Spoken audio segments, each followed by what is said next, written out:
अब हम लोग देखते हैं इंडियन ज्योग्राफी पार्ट 2 के बारे में। ठीक है, अभी पार्ट 1 बनाए थे, स्पेस कम होने के कारण एक दूसरा पार्ट 2 बना रहे हैं। तो जो भी अगर पार्ट 2 देख रहे हैं तो पहले पार्ट 1 आपको देखना पड़ेगा, तो अच्छे से समझ में आएगा। ठीक है, इसलिए पार्ट 2 में थोड़ा सा जो बचा हुआ पार्ट बच गया है उसको अब थोड़ा सा बता देते हैं। अब देखते हैं इंडिया के तट के बारे में, तट की लंबाई कितना है। ठीक है, तो टोटल अगर स्थलीय तट की बात करेंगे तो स्थलीय तट गुजरात से लेकर के इस साइड कहलाएगा। ठीक है, तो टोटल स्थलीय तट की लंबाई जो है इंडिया की है वो है 15,200 किलोमीटर।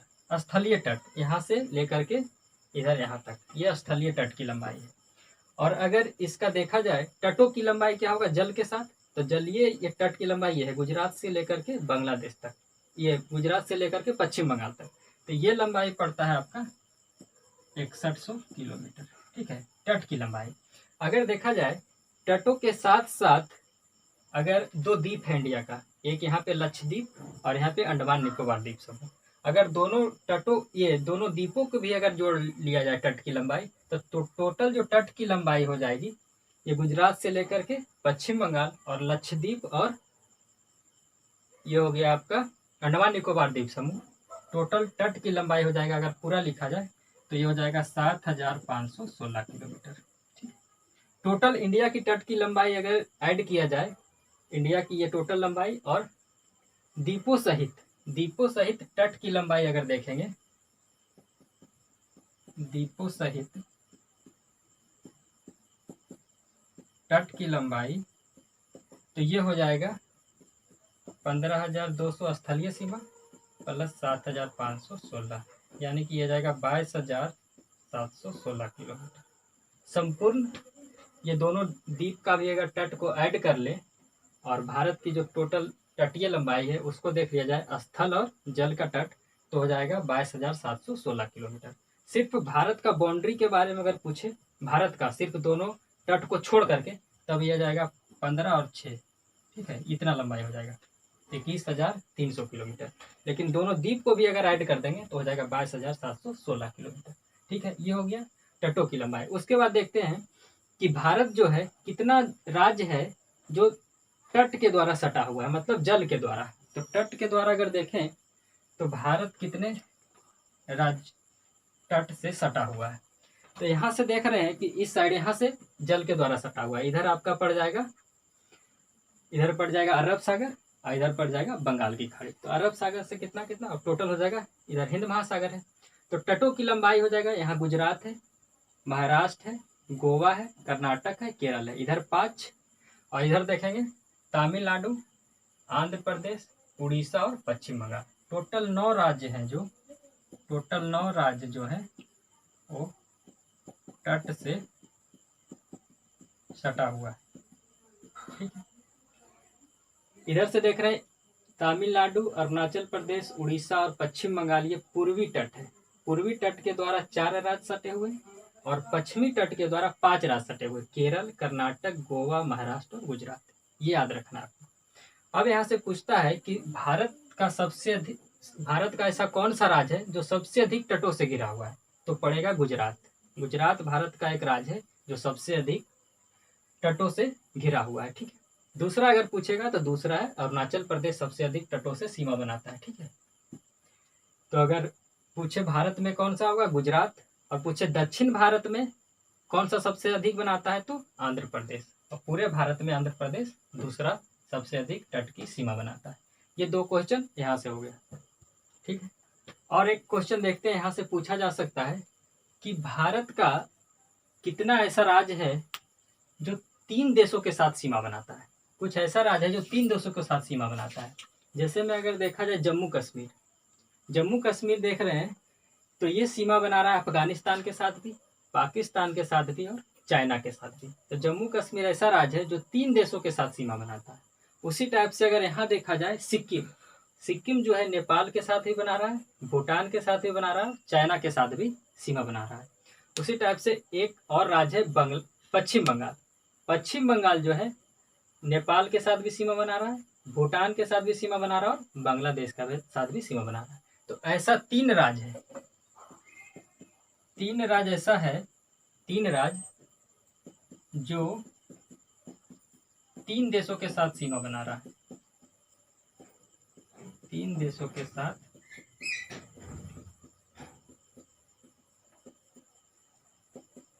सीमा बनाती है। ठीक है, कौन कौन हो गया, इधर लिख देते हैं। एक है जम्मू एंड कश्मीर। जम्मू कश्मीर किसके किसके साथ सीमा बना रहा है, अफगानिस्तान के साथ, पाकिस्तान के साथ और चाइना के साथ, 3 देश के साथ। उसके बाद सिक्किम जो है ये भी 3 देश के साथ सीमा बनाता है, एक नेपाल के साथ, एक भूटान के साथ और एक चाइना का साथ, चाइना। ठीक है, उसके बाद आगे देखेंगे तो एक पड़ गया पश्चिम बंगाल।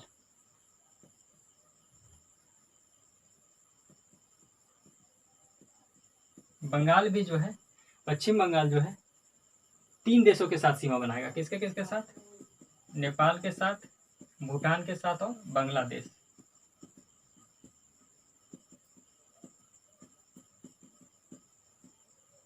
बांग्लादेश 3 देश के साथ सीमा बनाएगा।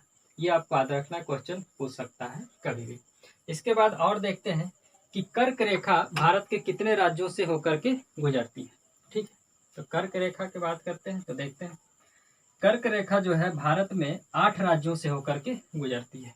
ठीक है, यहाँ से देखते हैं, कर्क रेखा यहाँ से पास करता है, गुजरात, राजस्थान, इस टाइप से जाएगा। ठीक है, कर्क रेखा भारत के गुजरात, राजस्थान, मध्य प्रदेश, झारखंड ऐसे पास करती है। ठीक है, 8 राज्यों से होकर के पास करती है कर्क रेखा। ये कर्क रेखा है 23.5 डिग्री। कर्क रेखा किसके किससे पार हो रहा है, यहाँ गुजरात, यहाँ पे राजस्थान, MP, छत्तीसगढ़, झारखंड, पश्चिम बंगाल, त्रिपुरा और मिजोरम, 8 राज्यों से होकर के कर्क रेखा पास करती है। कर्क रेखा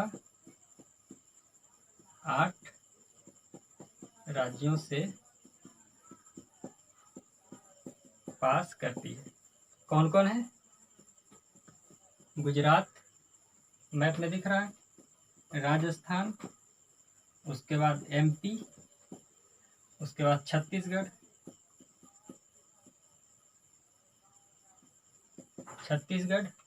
उसके बाद झारखंड,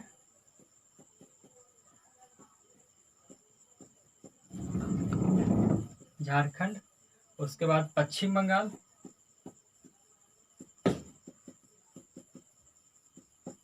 उसके बाद त्रिपुरा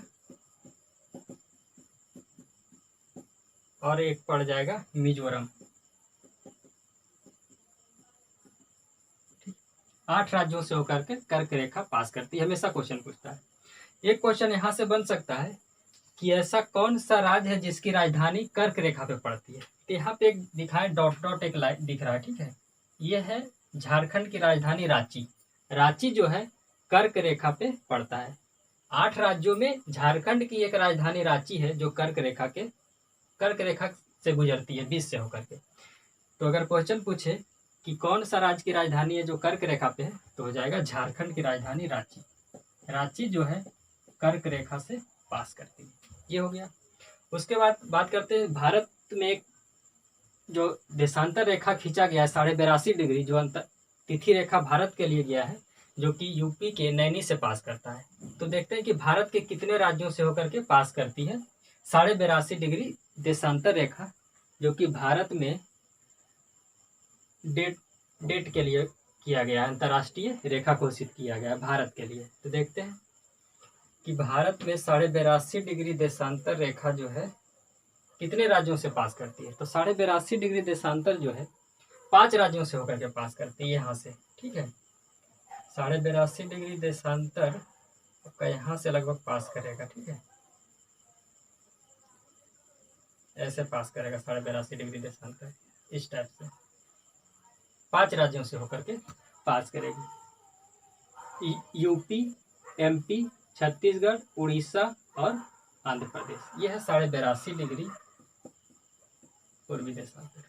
ठीक है, किससे किससे पास कर रही है, यूपी से, MP से, छत्तीसगढ़, उड़ीसा और आंध्र प्रदेश। इससे भी क्वेश्चन पूछा जाता है कि 82.5 डिग्री देशांतर जो है भारत का मानक समय लिया गया है, इलाहाबाद के जो नैनी से पास करती है वो कितने राज्यों से होकर के गुजरती है, तो 5 राज्यों से गुजरती है।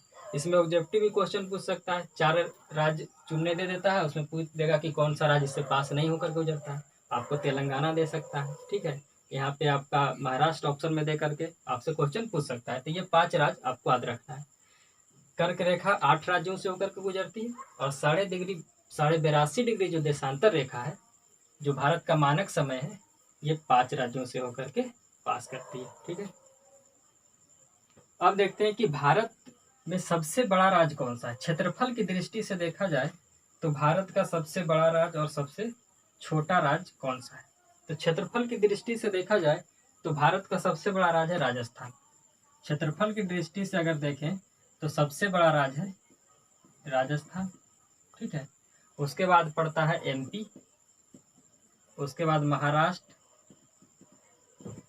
उसके बाद चौथा पड़ेगा यूपी, ठीक है। 4 याद रखना है। सबसे पूछ देगा कि सबसे बड़ा क्षेत्रफल में कौन सा राज्य है, तो राजस्थान। दूसरा है एमपी, तीसरा महाराष्ट्र। अरेंज करने दे देता है। दिक्कत आपको यहाँ होगा एमपी और महाराष्ट्र में। तो दूसरा है आपका एमपी, तीसरा महाराष्ट्र, उसके बाद यूपी, ठीक है। और सबसे कम पूछा जाए कि क्षेत्रफल में सबसे छोटा राज्य कौन सा है, तो क्षेत्रफल में सबसे छोटा राज्य गोवा है, ठीक है। सबसे छोटा क्षेत्रफल में छोटा कौन सा है, गोवा राज्य। गोवा सबसे छोटा है, ठीक है। जनसंख्या में अगर देखा जाए तो जनसंख्या में सबसे बड़ा राज्य कौन सा है, तो जनसंख्या में देखा जाए तो यूपी सबसे बड़ा राज्य है, ठीक है। जनसंख्या में देखेंगे तो सबसे बड़ा यूपी। और सबसे छोटा कौन सा है, तो सबसे छोटा है सिक्किम, ठीक है। सिक्किम सबसे छोटा राज्य जनसंख्या में। एक चीज और यहाँ से देखते हैं, क्षेत्रफल की दृष्टि से सबसे छोटा राज्य गोवा है, लेकिन अगर केंद्र शासित प्रदेश को भी जोड़ लिया जाए, केंद्र शासित प्रदेश को भी जोड़ लिया जाए, केंद्र शासित प्रदेश और राज्यों दोनों में अगर पूछा जाए कि सबसे छोटा कौन सा होगा, तो एक केंद्र शासित प्रदेश है जिसका यह है लक्षद्वीप। लक्षद्वीप सबसे छोटा हो जाएगा, ठीक है। तो अगर केंद्र शासित प्रदेश में पूछे तो लक्षद्वीप हो जाएगा। केंद्र शासित प्रदेश में अगर पूछे सबसे बड़ा कौन सा है, तो ये हो जाएगा अंडमान निकोबार द्वीप समूह का एरिया सबसे ज्यादा है, ठीक है। ये हो गया। इसके बाद और थोड़ा सा देखते हैं, इसके बाद थोड़ा सा और देखते हैं कि ऐसा कौन सा राज्य है जो भारत के सबसे अधिक राज्यों के साथ सीमा बनाता है। ये भी एक क्वेश्चन पूछ सकता है कि कौन सा राज्य है जो भारत के सबसे अधिक राज्यों से घिरा हुआ है। तो यूपी जो है, यूपी भारत के सबसे अधिक राज्यों से घिरा हुआ है। ये 8 राज्यों से घिरा है। यूपी जो है 8 राज्यों से घिरा हुआ है। यहाँ से दिख जाएगा 1 2 3 4 5 6 7, ठीक है। और एक ये भी जुड़ा हुआ 8।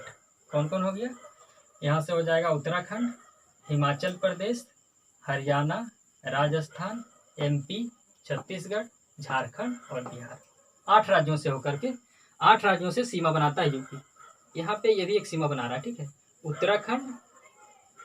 उत्तराखंड हो गया, हिमाचल प्रदेश, हरियाणा, राजस्थान, एमपी, छत्तीसगढ़, झारखंड, बिहार।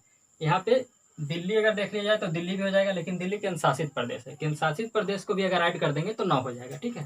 केंद्र शासित प्रदेश के साथ भी ये सीमा बनाता है। तो ये हो गया।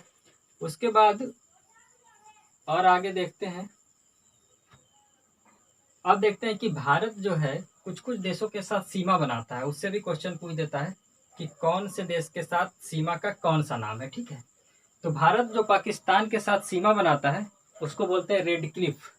भारत जो है पाकिस्तान के साथ जो सीमा बनाता है उसको बोलते हैं रेड क्लिफ, यानी कि इंडिया एंड पाकिस्तान के बीच जो सीमा है उसको बोलते हैं रेड क्लिफ सीमा, ठीक है। भारत और चीन के साथ जो सीमा बना हुआ है, इंडिया और चाइना के साथ जो सीमा है, वो मेनली सीमा पूरे भारत के साथ नहीं है। भारत का जो अरुणाचल प्रदेश के साथ सीमा यहाँ बनाया गया है, ठीक है। इसको बोलते हैं मैकमोहन रेखा, ठीक है। मैकमोहन रेखा पूरे इंडिया के साथ नहीं बनता है, सिर्फ अरुणाचल प्रदेश के साथ। तो क्वेश्चन पूछ सकता है कि अरुणाचल प्रदेश और चाइना के साथ कौन सा सीमा है, तो मैकमोहन रेखा है।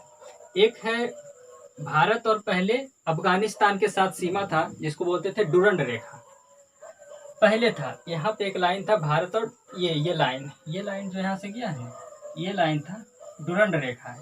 तो जब भारत आज़ाद था, यानी कि पाकिस्तान इंडिया में ही पार्ट था, आज़ाद नहीं हुआ था, तो आज़ादी के पहले अगर देखा जाए तो अफगानिस्तान का सीमा ये भारत का सीमा था। पाकिस्तान तो बाद में बना आज़ाद होने के बाद। तो ये लाइन था भारत और अफगानिस्तान का सीमा 1947 के पहले, जिसको बोलते हैं डुरंड रेखा। लेकिन भारत जब आज़ाद हुआ तो पाकिस्तान एक अलग देश बन गया, तो ये लाइन जो डुरंड रेखा है अफगानिस्तान और पाकिस्तान की सीमा बन गई। तो अफगानिस्तान और पाकिस्तान के बीच सीमा कौन सा हो गया? डुरंड रेखा। डुरंड रेखा हो गया भारत और अफगानिस्तान, पाकिस्तान और अफगानिस्तान के बीच। 1947 के पहले अफगानिस्तान का भारत के साथ ही सीमा था। ठीक है, तो आज का वीडियो इतना ही तक ही है। ठीक है, जितना भी था हमने बता दिया इंडिया के बारे में, और जितना भी हो सके आप देखिए, इसको लाइक सब्सक्राइब करें, अपने ग्रुप में इसको और जितना जितना हो सके फॉरवर्ड करें। Thank you.